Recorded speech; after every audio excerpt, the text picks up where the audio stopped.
They had called it the Tower of Joy. In that dry country, the name was a jest no one dared to speak aloud. Stones baked white under a sun that offered no mercy. The wind came off the red mountains with a taste of iron, and far below, a ribbon of water braided through thorn and scrub. Crows had come with the dawn and would not leave, hopping along parapets, telling their black gossip to any who would listen. Eddard Stark did not listen.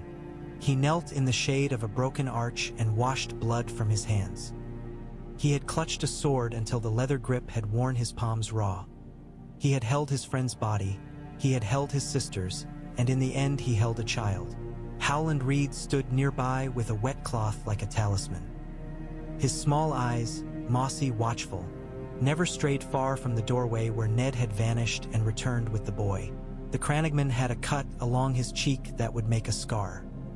He watched the crows and the sun as if they, too, were foes to be marked. The wind shifted and carried the scent from within. Crushed petals, and beneath, the copper stink of blood. "She is gone." Reed's voice was soft and cautious, as if sound alone might wake the dead. Ned could not answer at once. He looked at the infant swaddled in torn linen and kissed the boy's brow, where black hair lay as fine as cobweb. The child's eyes were closed, but when the breeze touched him, he made a small sound and turned as if seeking a heartbeat. The Kingsguard had died at the base of the tower. Ser Gerald Hightower with his great white cloak dark as old parchment where blood stiffened it.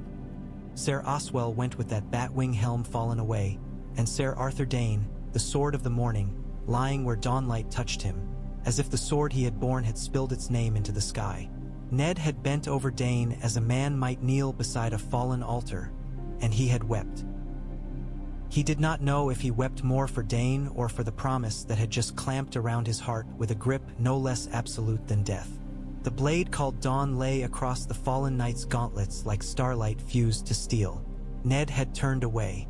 Not everything the living could carry should be carried. "Gone," he said at last. The word was dry in his mouth. Reed nodded. "And the promise?" Ned looked down at the child. Lyanna's mouth lived again in the softness of that little face. The wind moved and the crows croaked something that might have been laughter in another story, another world. "The promise is kept," he said. They wrapped Lyanna in what linen they had not soaked red and laid her where the tower's shadow fell. There were no septons in that lonely place, no singers, no statues of the seven. Ned took the dark, saltless water from the low stream and cupped it in his hands and let it fall upon the earth. He spoke words his father once taught him beneath the white branches of the weirwood at Winterfell, words as old as any temple. The wind listened and carried them into the stones. When he was done, he kissed the boy again and stepped from shadow into the heat. Howland Reed followed, and behind them came the men who still breathed. Martin Castle with a mangled ear, Theo Wool with blood stiff in his beard, and Ethan Glover limping. Willem Dustin would ride no more. Mark Riswell lay skewered where the tower path narrowed to pass between thorn trees. Ned could not count a life debt without adding another name to its ledger. "Winterfell," he murmured, and the word felt like a promise also. "North." Reed glanced back once. He had seen visions in a mirrored pool once, so the Crannock folk whispered, but he did not look for them now. He only bowed to the white stones. "North," he said, and they began to ride. They went hard for Starfall because honor demanded it. Dawn did not belong among the spoils of a broken day. In the pale halls of House Dane, Ned laid the sword across a bier beneath a window that turned the sunrise violet. Ashera Dane stood with a veil that did not hide the thunderhead inside her. She did not speak to him. The curve of her neck when she turned away was accusation enough. Ned left the sword in silence and did not allow himself to wonder which of them, in that room of violets and dawnlight, had betrayed whom. From Starfall to King's Landing the road turned from stone to mud, from song to stink. They passed fields where bodies lay under sour sheets of flies. They passed wagons of grain, wagons of plunder, and men with golden hair and crimson cloaks moving in orderly packs like wolves who wore shoes. Where the road climbed a hill, Ned paused to look over the city. The Red Keep sat on its crag, jagged and red as a broken tooth, with smoke uncoiling from it in lazy banners.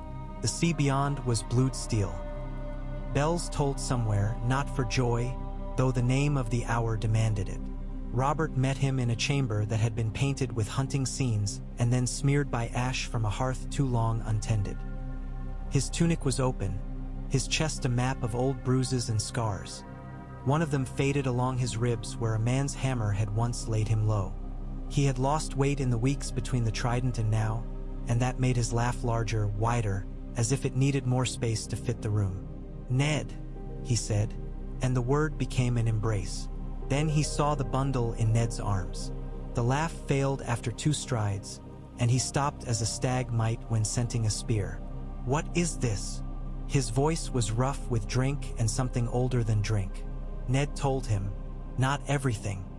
He told him there had been a tower in Dorne, and men in white cloaks who had chosen death instead of a king they would not name. He told him Lyanna lay in a hall that had smelled of crushed flowers and winter. He told him a child cried, and he told him he had taken that child up the way a man pulls a sword from a scabbard he will never unhand. "Whose?" Robert asked. The word was not quiet. Quiet would have been a mercy. The child fussed. Ned held him close, rocked once out of some ancient rhythm buried in bone. "Lyanna's," he said. The king's mouth trembled in a way that belonged to the boy who had loved a girl in a winter garden at Winterfell, long before the hammer found his hand. "Lyanna's," he repeated, and the word was a wound with a pearl in it. His eyes were very blue. Bruises, ice, the sky over storm. "By the gods, Ned, by all the gods. They killed her, but she died," Ned said, and did not speak of blood or petals or promises. As for the father, the lie curled like a sleeping snake on his tongue and showed him its fangs. "Robert," he said, and lied for the first time like this is how a man drowns, with breath held, with eyes open. "She was your betrothed. The boy is yours." The chamber breathed. Fire popped in the hearth. A single fly circled and circled, stubborn as duty. Robert stared as if Ned had turned to stone and then to salt. His hand lifted half an inch and dropped. He made a noise that might have been a laugh if laughter could be torn cloth. "Mine," he said. "My son." Ned said nothing. He felt the old gods watch him from the grain of the table, from the knot in the door. He felt Lyanna's hand close around his wrist in memory and hold so tightly he could not lift anything, not even the truth. When Robert spoke again, the king had come back inside the man. "The realm bleeds. The lion licks its teeth in this very keep. The Tyrells smile as only gardeners do when they plant their best seed and wait. Stannis starved at my walls and will not forgive the hunger. I need a son the realm can see. A son with the north in his veins so the wolf remembers the stag is his friend." He stepped close until Ned felt him as he once had on a battlefield, presence like iron. "We will name him. We will crown him." "Name him," Ned allowed. "Claim him if you must. But a crown. Not a crown of metal," Robert said, and his smile was hunting hunger now. "A crown of words, Ned. A crown of law. We make it as true as any truth we have left. I will call a council. The High Septon will bless him. The boy will be my blood in the eyes of every man who matters." "And Stannis?" Ned asked. "Renly? And the Lannisters, whose men wear swords even when they carry wine." "Damn Stannis," Robert said, because habit demanded it. "He may scowl from Dragonstone and put his ledgers in order. That is a comfort to him if not to anyone else. Renly is a boy who will smile so long as I smile. As for the Lannisters, Tywin sold me a city and calls it a gift. He wants my thanks. He shall have them and I shall have my son." Grimness in Robert was a thing that fit like armor once it was buckled tight.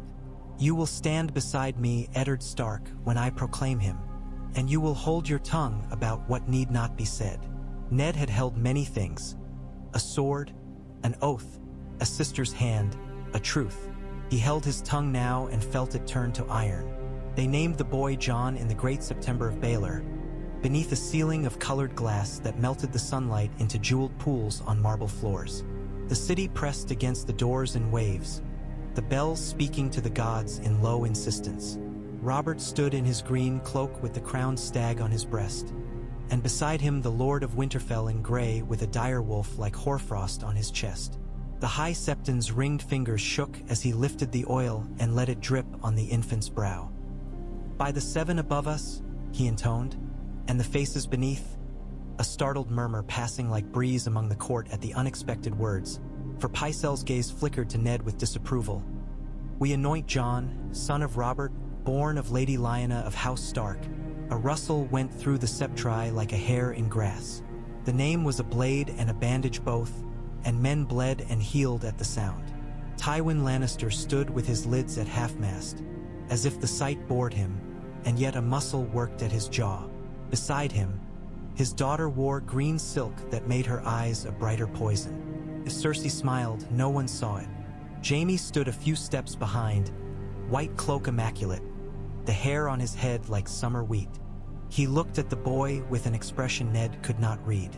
Jon Arryn was there, thin and careful, and his hand found Ned's shoulder for a moment that meant "I am here," or "I am sorry," or simply "We have walked far, and there is further to go." When the High Septon finished his intoning, Robert lifted his son for all to see. The infant yawned. Light from the glass scattered into his dark hair like shards of river ice. Robert's voice carried. "This is my son," he said, and that was a crown heavier than gold. That was a fortress with no doors once a king spoke it. Jon Baratheon, Prince of Dragonstone. It was a theft, and half the Sept knew it.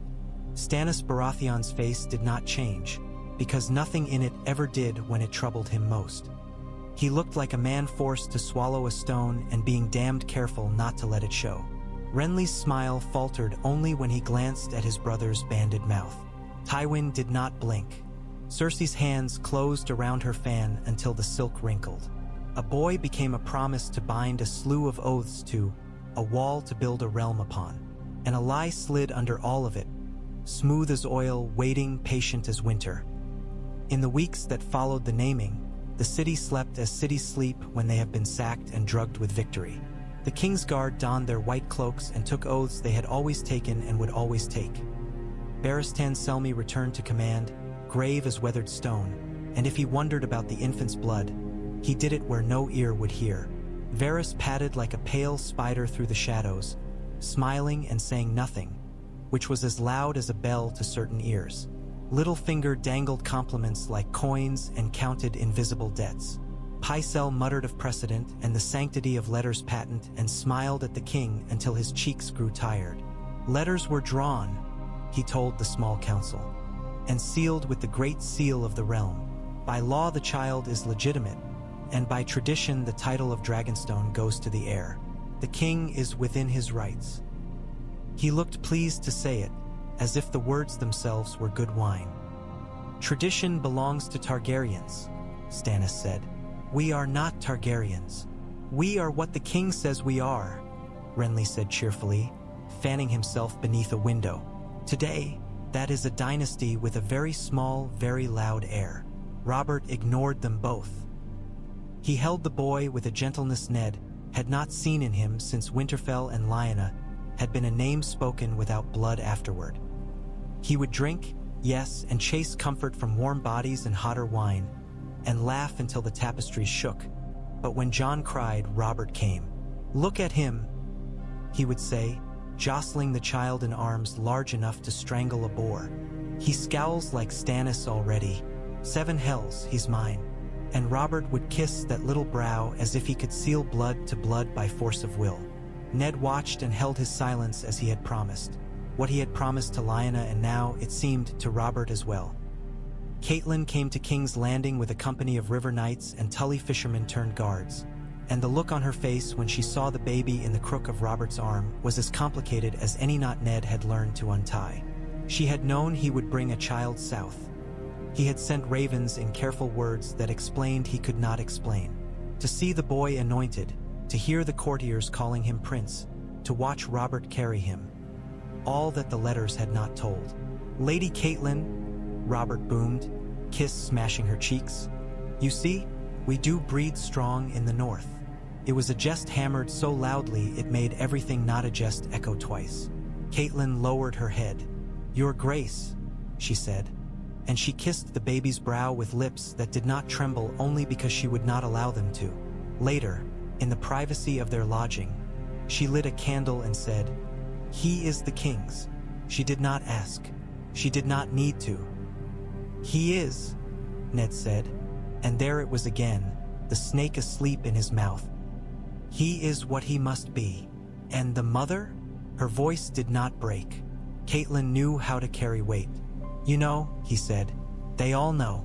They have made it the story they require." He reached for her hand and found it cool and steady. "I ask this of you. Be kind to the boy. None of this is his doing." Catelyn nodded once, eyes on the candle. "I was not unkind before," she said, "to a bastard brought into my home when we wed. I did what I could. But to do kindness now before every eye in the realm, I shall do it. I am a Tully. I keep the river in its banks." And she did. In the days to come, no man could have said Catelyn Stark snubbed the king's son. The realm learned new shapes around the boy. Stannis accepted Dragonstone as the prince's seat and took Storm's End as his due at last. His mouth set in an old hard line. Renly, all perfumed ease, took the office of Master of Laws and turned it into a place to make friends.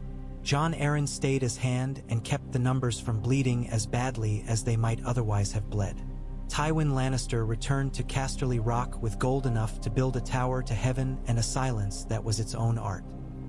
He left his daughter to a marriage that Mr. Pycelle swore would bind lion to stag, and his son to a cloak that would keep him close enough to whisper into the king's ear if he ever chose to speak wisdom. Cersei wore her crown like a knife she meant to use someday. They called the boy Jon. For Jon Arryn, Robert said to any who asked, and for the old friendship that had raised them both from smoke and blood to thrones and titles. It was a name that meant debt and memory both. The prince slept in a nursery with a window overlooking the city rooftops with their tile scales, and a door that opened onto a gallery where a pale cat came sometimes at dusk to sit and blink in stately contempt. He took his milk with a ferocity that made even Robert laugh. He grew. When the boy walked, he walked with haste. When he fell, he did not cry unless he needed help to stand again. When he did, the sound was brief, as if he apologized to the air for disturbing it. At 5, he followed Barristan Selmy through a practice yard and watched the old knight's feet rather than the flash of the wood sword, curious about the steps that came before the blow. At 7, he watched the small council from a corner chair where someone had once carved a stag that now had only 3 legs. He listened to men lie as if lying were a language and truth a dialect only the North kept. Cersei watched him, too. She was careful, always careful. She had 3 children in those years. Joffrey with hair the color of ripened corn, Myrcella dawn-soft, and Tommen as sweet as bread. When the prince toddled past, she would reach and smooth his hair and say, "Our Jon," as if the word "our" could bend iron to lace. She would meet his eyes with a green so clear there was nothing behind it. And when he left the room, she would take wine and stare at the window until the glass protested. In the 2nd year after his naming, the hand began to sniff at books as a hound sniffs at burrows. Jon Arryn asked for pages from archives no one had opened in a generation. He had a new copyist hired with careful hands. Lineage and Inheritance, volumes I through 7, he asked for, and the 2nd treatise of Maester Maegor on seed and fruit. Pycelle nodded and smiled his sleepy smile and sent a boy down dust-dark corridors. "The seed is strong," the hand muttered one day, turning a heavy page. He did not look up when Varys drifted to his elbow, soft as fog. "We have always said so," the spymaster agreed. "What is strong, though, must be strengthened. Men do as they have always done when truth does not suit them, my lord. They add to it." He let the page go silent. The hand read, "In another year he was dead, coughing blood into a napkin until the cloth held a blossom no garden ever grew. They buried him with honor. They whispered poison and called it illness. Cersei went to the sept with a veil that hid nothing. Robert sounded his grief with drink and a hunt that lasted long into night and farther into morning. When he returned, he called for Ned to come to King's Landing and help him hold a sword in a room where swords were words. 'Come to me,' his letter said, scrawled lurching across the parchment. I need you, brother. I need you, and the boy needs you, though he has the bold and the rest of the old wolves to teach him steel. Come. Ned folded the letter with hands gone suddenly clumsy and stared at Winterfell until it blurred. Catelyn did not argue. He is your king and your friend, she said. And the boy. She had not learned to call him anything but the boy. If the queen had an old man murdered, it was not for the sake of her health. Go before she decides it was a practice swing. So the Lord of Winterfell rode south again for a city that had never learned his name and had no reason to. He took his daughters because Robert wished them as companions for the little princess and because politics asked prettier mouths than his to sing for it. Arya scowled and shoved a bundle of wooden swords into a chest. Sansa smiled and talked of songs, and Catelyn's mouth tightened once and then softened. Robb remained to learn to be a lord in a place where lords were born from snow. The prince waited near the steps of the throne when Ned entered the hall, flanked by Baratheon and Jaime.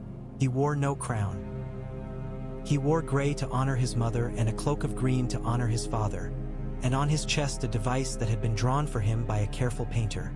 A crowned stag quartered with a gray direwolf on. White. It was a bridge across a river no man could cross in truth. He bowed to Ned, and the bow was almost too deep. Uncle, he said, because they had chosen that word. Father is in the yard with the boars they keep to train dogs on. I think he needed to look at something more simple than men. And you? Ned asked. I prefer men, the boy said, and he colored. And then he grinned a little because he was still only 11. Sometimes. Later, when he stood with the small council and watched them try to fit their words into new places around Ned's quiet, he kept his face calm in a way that had not been taught but had been born in him. Cersei sat on the step below the Iron Throne and smiled at nothing. Littlefinger counted no coins and made jests out of air. Varys looked like a man waiting for a tune only he could hear. Pycelle coughed and scratched. Stannis's chair was empty. He was a Dragonstone and would be a Dragonstone until the stones of the keep learned to speak the law to Robert. Renly arrived late and brought sunshine. In the second month after Ned's arrival, a cup found its way to the prince's place at table. It had been set there by a servant from the kitchens, a slender boy with hands that had learned recently where wine slops and mint stems live. He had brown eyes that darted and never settled. Cersei asked for the cup once with a laugh that showed all her teeth. I regret, she said, that I must try our arbor red myself to be sure it is as round on the tongue as Mace Bragg's. She drank from another flagon, smiling, and the boys and girls of the court laughed also, and Ned sat very still. The prince lifted his cup. He did not drink. He was speaking to Myrcella about hounds and courtesy, and he turned to answer Renly. It was a small thing, answering small as choosing a road when the miles are years. Varys saw the servant boy's eyes and turned his own to Pycelle's rings. Baratheon shifted slightly, as if a breeze had found its way into the hall and he did not trust it. It was Jaime who spoke first. Your Grace, he said, and his voice was smooth stone. He reached as if to adjust the boy's collar and in the same motion took the cup away with a knightly smile. He drank. He licked a small drop from his lip and looked at Cersei because he could not help it. What he saw there made the corner of his mouth dip for the space of a blink. Arbor red, he said, handing the cup to Baratheon. The old knight sniffed. His nostrils flared, and his eyes were winter blue when he looked at Ned. Almond. The maester would later say it was nothing. No smell at all, just an old man's memory limping into the wrong room. But some men know the fragrance of death when it puts flowers on for a feast. Robert lifted the table with his rage. His laugh that had made halls shake made the timbers groan now. Who? He demanded. Who? No one answered because in that room answers were knives. The servant boy was not there to answer. He had gone dancing out of the hall on Cersei's jest, and when they found him he had a broken neck and a story someone else had written for him. Cersei cried in honest fury when she saw his body, lovely as noon and as false. In my own house, she told the gathered lords, and her voice was iron for once. Who would dare? Anyone who thinks the king too fond of his son. Stannis wrote from Dragonstone, or anyone who thinks the queen too fond of something that is not her husband. He came not at all. Robert took men from their beds and put them in cells until the city was short of hands to pour wine. He beat his grief into boars in the yard until they lay squealing and could not stand, and the master of hounds begged him to leave them some that were fit to train on. "Buy more boars," Robert snarled, and the master of hounds did, because boars could be replaced and princes could not. Jon Arryn was dead, and something in Robert had understood too well that rooms where the prince slept were not safe enough. He set 2 Kingsguard at the door of the boys' chambers and had Hullen's son, Jory Castle, a man with the Stark look, ride south to join the household guard. He summoned Maester Luwin from Winterfell to advise Pycelle as a courtesy, and if the old man bristled, he did it behind his beard. "You will stay," Robert told Ned. "You will stay, and the boy will learn what a man is from someone whose word is worth more than the coin they pay singers with." Ned stayed. He wrote feeling like a thief to Catelyn and asked her to bring the girls to court full. Winterfell learned to rest on Robb's shoulders, and Robb learned quickly how to make his back seem wider than it was. The prince grew. He learned from Barristan the steps that came before a blow, and from Jory how not to die in an alley because a man smiles when he speaks your name. Jaime taught him once to stand with his shoulder turned just so that a heavier man's force would slide past like rain on slate. "The trick," Jaime said lightly, "is not to be there when the sword decides it's a sword." "And the trick for honor?" the boy asked. Jaime smiled like a man watching a clever dog do arithmetic. "Honor is a sword that decides to be you. Make it heavier than anyone else can lift and then carry it as if it were no more than a feather." He learned from Ned to keep a promise when it hurts. He learned from Robert to laugh and to love a fight for what it teaches, not only for what it wins. He learned from Cersei when to speak and when to hold his tongue, because the queen wore silence as well as she wore silk. At 14, he knelt with Ned in the godswood that a king had mocked until the leaves did not whisper as kindly to him anymore. The heart tree was not the tree at Winterfell, but it was a weirwood that had been planted when the first Aegon had been a boy. Its face was faint, as if the tree had forgotten what faces meant, but the red sap bled true. "Do you pray?" Jon asked, looking at the ragged mouth. "I listen," Ned said, "and sometimes I remember something I did not know I had learned yet."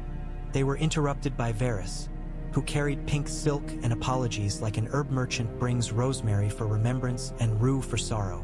"Your Grace," he said to the prince, because Varys always laid crowns on men early in case he needed them to fit later. "News from the Reach. Lord Mace would send a daughter to court. He is a generous gardener, as you know, and flowers bloom where the sun is warm." The letter smelled faintly of rosewater and victory. The Tyrells had waited a long time to make a queen, and if they could not put a girl immediately into a crown, they would settle for binding the heir with garlands that became chain when no one was looking. Marjorie, her name was, and she wore innocence like perfumed lace and wisdom behind her eyes like a knife kept under a pillow. Robert laughed when Ned showed him the letter. "If you do not take a wife soon," he told the boy, "the realm will begin offering you girls at tourneys in hampers like fruit. The Reach would plant itself on the throne and harvest for 100 years. Ned lifted a brow. "And the Lannisters have not planted anything?" "Lions do not plant," Robert said. "They eat." Cersei smiled when the betrothal was announced. She smiled and smiled until her mouth must have hurt, and she sent a gift to Highgarden that made the courtiers gasp. A necklace of seed pearls and emeralds, and a letter that called the future princess sister. Olenna Tyrell returned to Flan. When Cersei cut it, the custard inside had curdled. On the day the prince first drew real blood in practice, the city baked. The yard was a dish the sun ate from. Barristan held slightly back and let a Reach knight take the role. The man wore the red and white of Ashford and had the cool eyes of a man who measured his breath the way he measured his wine. Jon's shirt clung. Sweat had turned him to silver in the light. He was long and lean as a steel reed, trueborn or not, and he moved as if some part of him had always known where the next foot must fall. The Reach knight lunged. Jon slipped, pivoted, and brought the edge of his blunted sword down in a sweep that did not belong to a boy. It checked where Barristan's hold would have been, but the Reach Knight was proud and late.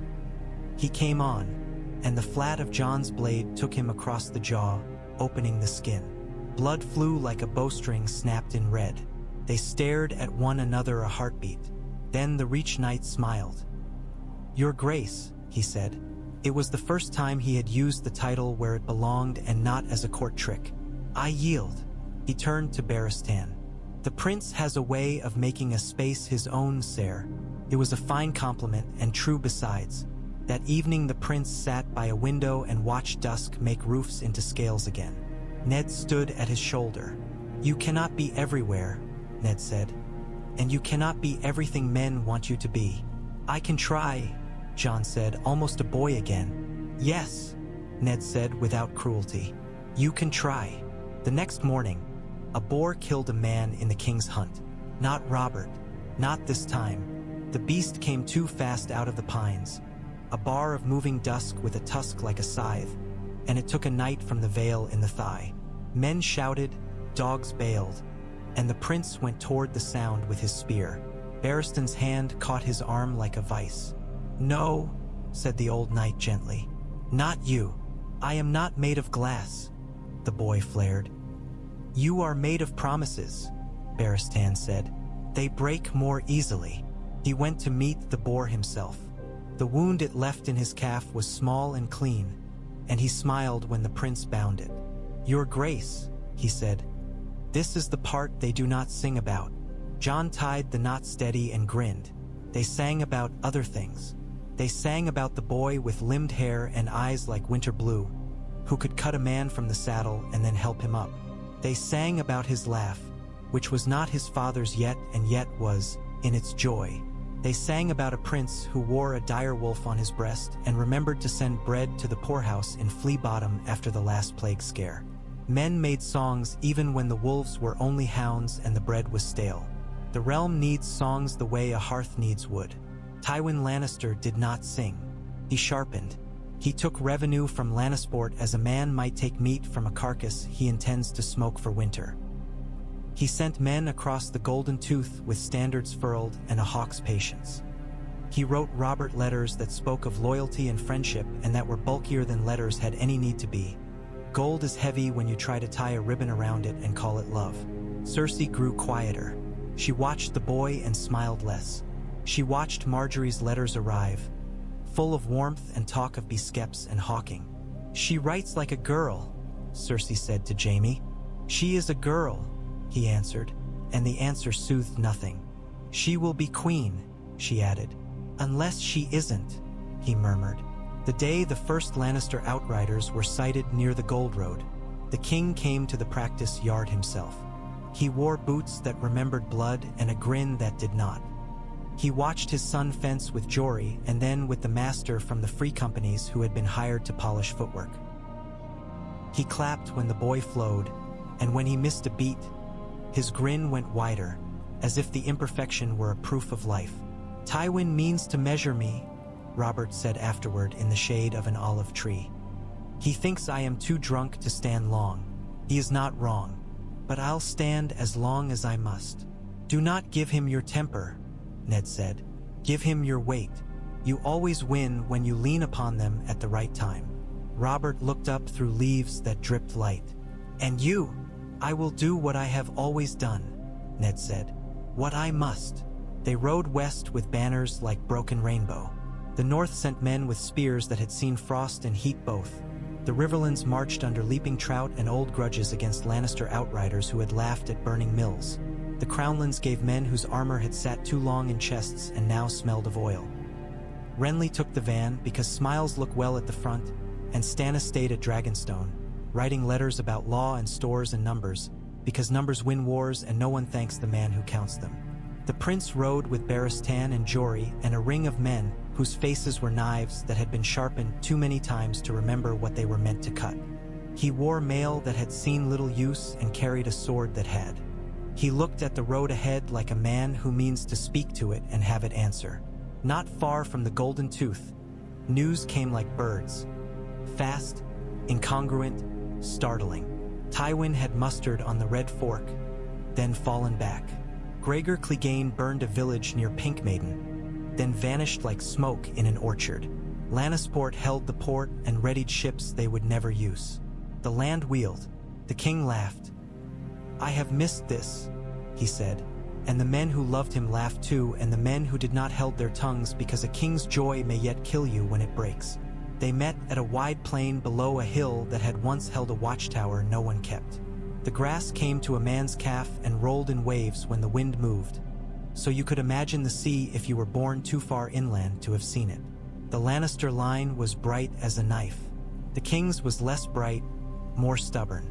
Ned looked left and right and felt himself set into the ground the way a man fixes a tent peg because a storm is coming and tents do not stand from wishes. The prince's heart beat quick as a bird beneath his mail. He had been in a melee. He had taken arrows in practice and watched them fall like rain. He had never seen 1,000 men lower spears in the same breath. He swallowed and breathed slow and told his horse that they would not humiliate each other here. The animal flicked an ear and believed him because horses will. Robert rode the line with his hammer slung. "You will not die today," he told men as if he could order it. "You will not die because you will not fall, and if you fall you will be too busy killing to do the dying. Hold, and give ground where it makes ground for someone else, and keep the sun at your back whenever you can, because the lions like to squint like ladies when the light hits them." He stopped by his son and placed his fist on the boy's mail as if testing it. "If I fall," he said in an undertone only Jon and Ned heard, "you do not chase glory. You do what your uncle tells you, and you do not get yourself killed proving anything to anyone. If I live, I will tell you how to ignore what I just said." Ned said nothing. He knew better than to pour water on wine a man needed to drink. The horns spoke. Grass bowed. Arrows left the strings with a rippling sound, and men moved their shields up, and the world became less sky and more metal. Jon rode with the center and felt the war come to find him like rain finds open skin. He did not pull ahead, and he did not fall behind. He watched the men at his flanks, the ones with bad boots and nervous horses, and he kept them between his hands as if they were pieces on a Sivas board he had promised someone he would not lose. When a red-cloaked man came for him with a spear, he caught the shaft on his shield and slid his sword up it as if it were a ladder. The man howled, and Jon watched his eyes enough to know when he would flinch and when he would not. He knocked him to the grass and rode on. He did not look back. On the left, Renly's boys, lords with flowers pinned to their cloaks and grins like banners, met a knot of Westerland's men-at-arms whose helms all had little lions worked at the brow. Flowers and lions make a pretty tapestry. On grass they made screaming. Somewhere a horn of a different note spoke, and men on small, sturdy horses came around a hill with spears set low, and the line wrinkled and then held. Ned felt his mouth go dry and said something to the gods he would not admit later to saying. Robert found a place where men were dying in interesting fashion and made it worse for the Lannisters. He swung the hammer and someone's world ended. He roared and someone else's courage failed all at once, as if it had been held together by spit and hope and both had dried. He was a poor king often, Eddard thought even as he moved the reserve forward, but a great hammer, and sometimes the realm needed to be struck until it rang true. Near noon, the Lannister left began to fold the way bread will fold under a heavy hand. Tywin himself watched from a hill. He wore a simple polished breastplate with no ornament beyond the gold of his house and his hair. He did not speak to the men around him. He did not need to. His eyes were a geometry no one else knew how to draw. Jon found himself beside Jory and then not, because the yard of a battle stretches and shrinks in the time between heartbeats. He parried, cut, moved. The sword in his hand felt like a line drawn between him and everything else, a boundary he would not let be crossed.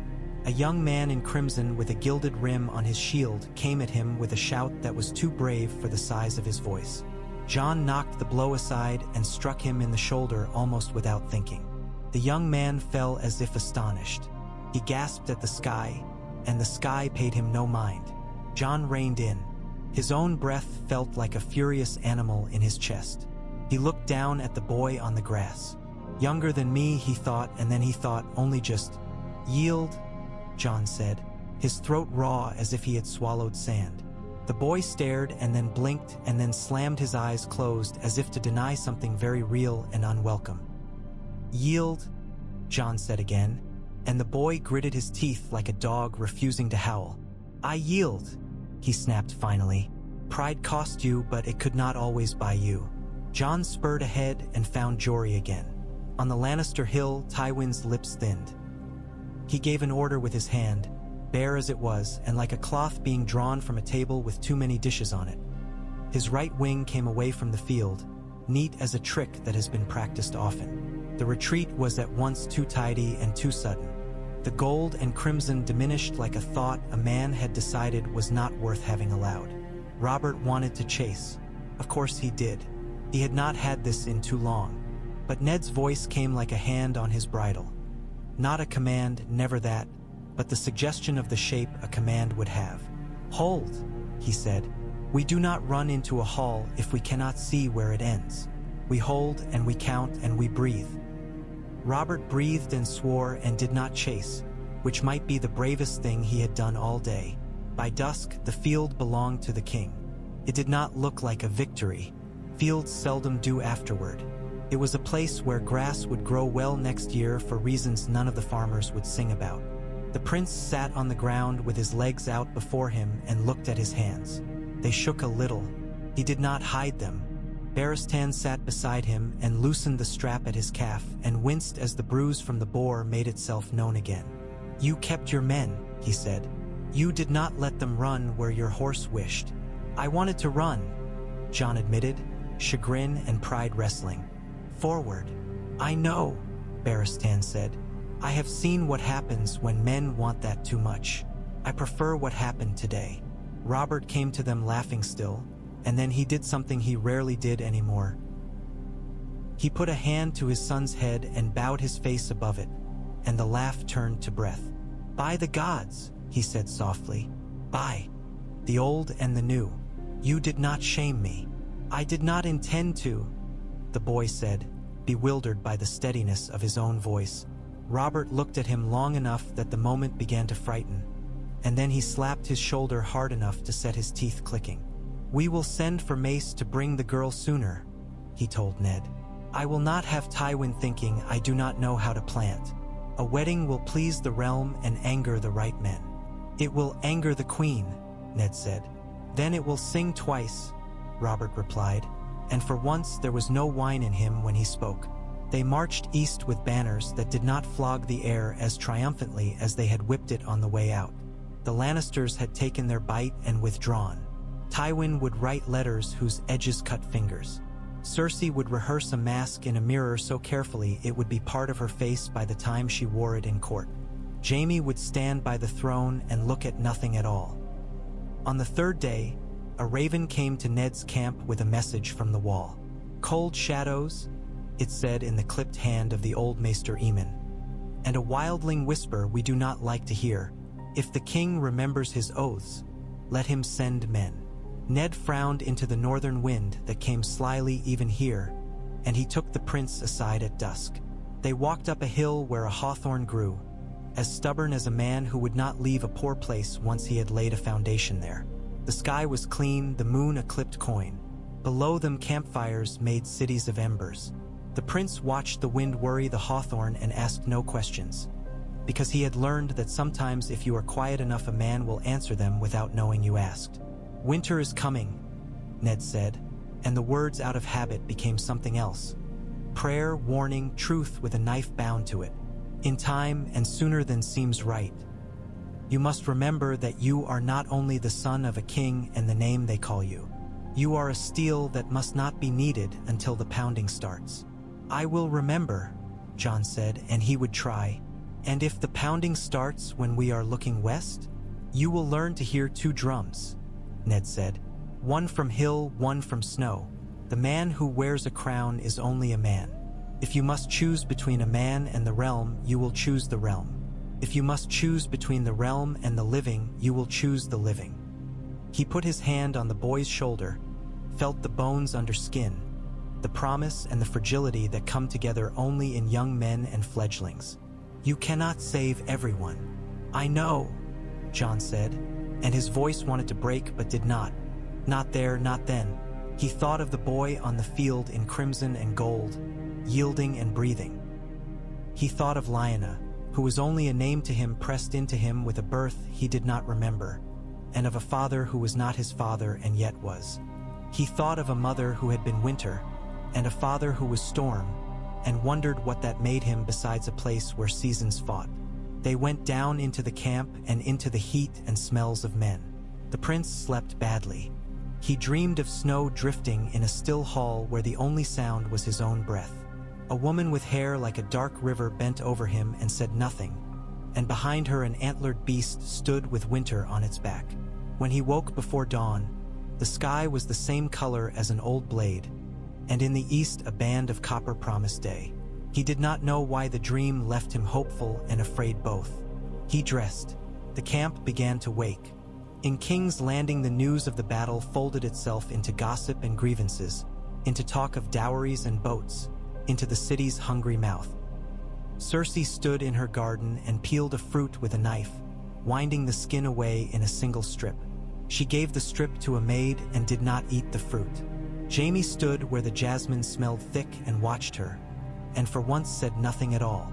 Varys wrote letters with little bats in the margins for no one in particular, because sometimes the shape of a thing in the air is enough to keep another shape from forming.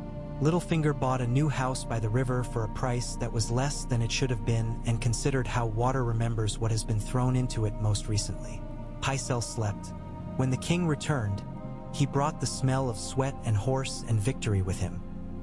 He kissed his queen in the hall where all could see and had wine brought so the small folk could shout themselves hoarse in love of the sound his name made. He lifted his son's hand until the hall shook with cheers, and Cersei's smile became a wound that did not bleed. That night, when the torches hissed low and the moon sank behind the fat tower, a cat walked along the gallery and sat by the prince's door and blinked. The betrothal to Margaery was made official within a fortnight. Lord Mace arrived with banners that made the court look like a garden under siege. Olenna came with him, small and bristling, and she took one long look at Cersei and one at the prince and then at Ned and said, to no one in particular, "Well, there are worse fortunes, though not for my enemies." Margaery smiled at the prince and curtsied and pressed her hands together, which made men think of prayer and other things. When she spoke, there was music in her words that did not obscure the meaning. "I have read of the north," she said. "My nurse told me ghosts walk there." "They walk everywhere," Jon said. "The north just hears their feet more often." Margaery's laugh was clean. "Then you will teach me how to hear." Cersei sent for the girl in the afternoons and taught her to play Syvass, and if she sneered when Margaery knocked a dragon aside with an elephant, she sneered prettily. "The prince," she said once, placing her spearman carefully, "is young." "So are we," Margaery replied. The queen's eyes returned to the board. "He is also malleable, as are most things when heated," Margaery agreed pleasantly. "I have never liked dull metal." When the prince walked the city, people smiled at him because people will smile at a story when it moves through their lives promising something better than what was promised yesterday. Children ran to the street. He tossed them coins he had polished himself that morning with a rag, the way a boy will polish armor he cannot yet wear all day. He visited a house of the seven and stood in the back and listened to the Septon talk of justice as if it were a woman who could be wooed if one brought her the right bread and flattery. He visited a quiet place where the old god's carved face stared blindly and listened too long to water. He went to the armory and watched Gendry, the smith's apprentice with shoulders like a yoke and eyes as blue as a certain seed, hammer a length of iron into shape. The boy barely looked up. When he did, he stared shamelessly and wiped his brow with the back of his hand as if the prince were heat itself. "Your Grace," he said without ceremony.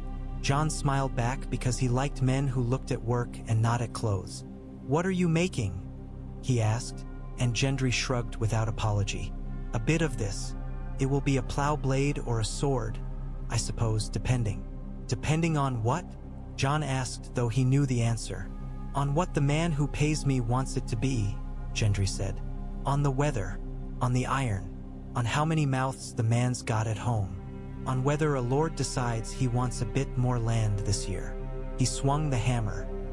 Sparks looked like stars that had forgotten the road home. Ask a smith a question, your grace, you'll always get at least 5 answers. Jon found himself liking the boy more. He gave him coin and kept his eyes open when he walked away. He has your look, Ned said later, and Jon laughed. He has his own, he answered. Better. When word came from across the narrow sea that a Targaryen girl had been given to a horse lord, it came like the whisper of a door in a distant hall.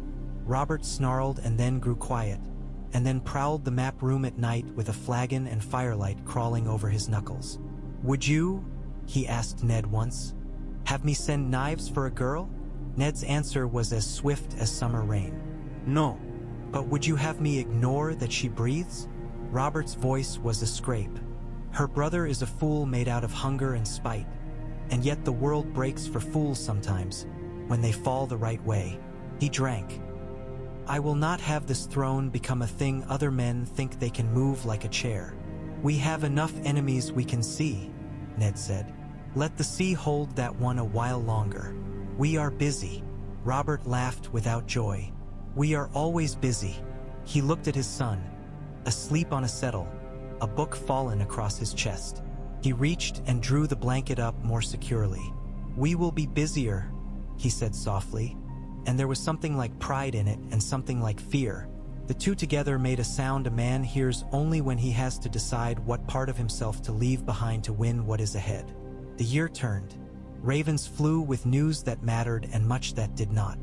Men built and broke alliances the way boys make and destroy toys. The North sent word of a winter that smelled like a threat rather than a season, and Ned listened to it with the part of his heart that had grown in Winterfell. He sent more men to the wall than Robert wanted to spare. Stannis wrote furious, agreeable letters about it, which is to say letters. One night, late, Ned went to the king's chamber and found Robert awake with no wine at hand. The window stood open and a cool air came in with a taste of the river and something else he could not name. Robert did not turn at once. I am not a good king, he said. It was not self-pity. It was an admission he had been late in making, and that did not seem to ease anything by being said aloud. Say it and get on with the night, he added with a snort. You are the king we have, Ned said, which was the truth and was not unkind when said by a man who had once followed him into a storm of men who all wanted them dead. And you have done this one thing that may save us all, if the gods are kind and if we are not fools. You named a boy whose name can tie us to our own better selves. Robert glanced over his shoulder. My boy, he said, a challenge and a plea both. Ned did not look away. Ours, he said. If you insist. The realm's boy, a prince who learned from us what we wanted to be. Robert grunted. You always did talk like a septon that had gotten snow in his beard. He turned back to the window. I named him because I needed to, Ned. The truth was a bore I could not face. So I hunted another. He was silent, and Ned's heart beat once in a new way. He made himself breathe. I have wondered, Robert said then, very softly for a man who had never learned to be gentle unless he was holding a baby. I have wondered whether your sister... He stopped, and the name lay unspoken between them like a blade between friends who have been drinking. You named him because he needed naming, Ned said. His voice was steady because he had taught it to be. And he is your son as much as any son is in this world. The way sons are made of flesh and stories and choices. Robert looked down into the dark. Somewhere below, a cat yowled and a woman laughed and then did not. He is, he said. He closed the window. If Tywin comes again, I will strike until there is nothing left to strike. If Dorne seethes, I will bleed it slow. If the Tyrells smile too broadly, I will show my teeth. But if anything comes from the north more than wind and ravens, you will tell me and we will make all this bickering look like a woman scolding a child. I will tell you, Ned said, and he would. He would, because the white faces in the bark had listened to him as a boy and had not stopped. When Marjorie came, She came with roses that did not hide their thorns and a laugh that never cut. She and the prince walked gardens and read of old kings who had been better at being kings than men. She teased him, and he learned to tease back, and Cersei watched like a viper who had chosen not to move yet because the sun was pleasantly warm. One afternoon in the late heat, when even the stones of the Red Keep felt as if they must be tiring of their own weight, Jon stood at the wall and looked north. The city below moved in lines like ants, purposeful and mindless at once. The sea crumpled against its own edge. He smelled tar and bread and something like cinnamon from a shop where a woman, widow of a spice ship captain, made cakes in the shape of little crowns and sold them to boys who laughed and bent them until they broke. "That will be yours," Jaime said at his shoulder. He leaned on the stone with an ease that would have horrified some knights, but that made the rock seem intended to hold him. "All of it, and all of the parts you cannot see that will matter more." "I do not know if I want it," Jon said. "No one does," Jaime answered gently. "Not the ones who should have it. The ones who want it, watch them closely. When they say they want it for someone else, watch them closer." Jon turned to him. "And you? What do you want?" Jaime looked at the city as if it were a puzzle with a piece he had lost years ago behind a chair. "Sometimes," he said, "I want to put down a sword. Other times, I want to be the sword and not have to be the hand that holds it." He smiled as if at himself. "Most of all, I want not to be asked that question. Forgive me. Never ask forgiveness for asking questions," Jaime said.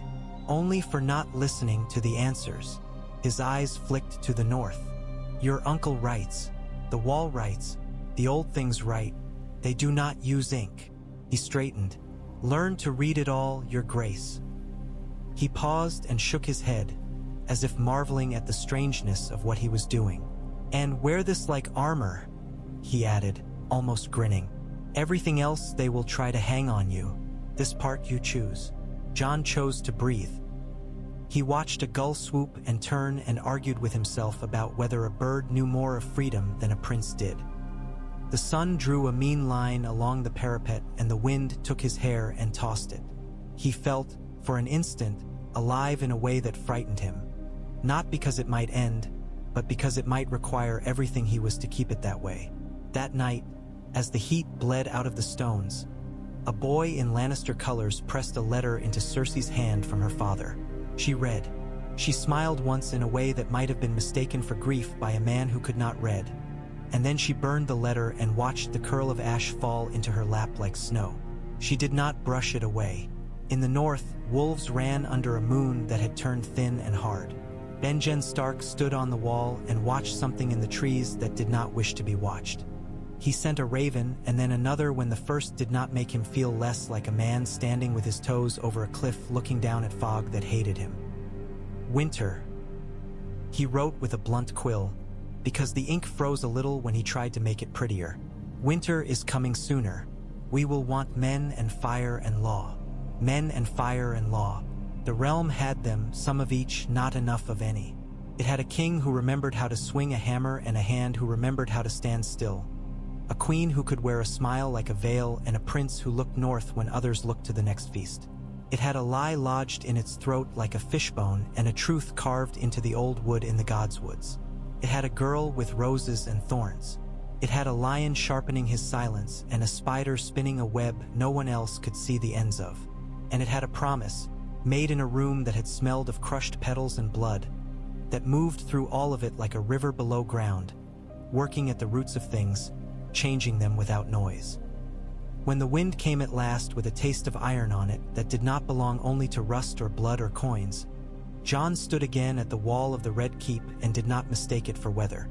He turned his face toward a direction he had learned long ago was not on any map men drew in books, and he listened. Beneath the clamor and grasping and laughter and lying, he thought he heard the trees breathing.